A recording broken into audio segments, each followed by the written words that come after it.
Gengsi. Ora kepengin njaluk to? Kok nganti nembung iki saru. Lah nek diparingi? Tampani. Ning ora sah, mboten Pak Widi. Sewu Pak Widi mboten sewu mboten. Lah ngomong ya ora arep peparing kok. Andani ya ora. Pak Widi sak Pak Widi. Alah. Agalah.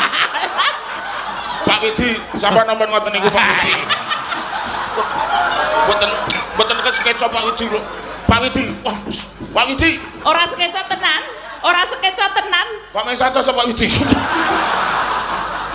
Ana ora sketsa kok disaki. Ora bener kaya ngono iki. Iya.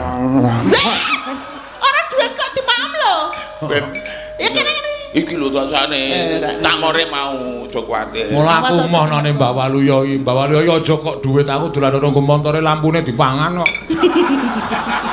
Aku lak meh rampu lah sampean rating barang dipangan. Teman lanang.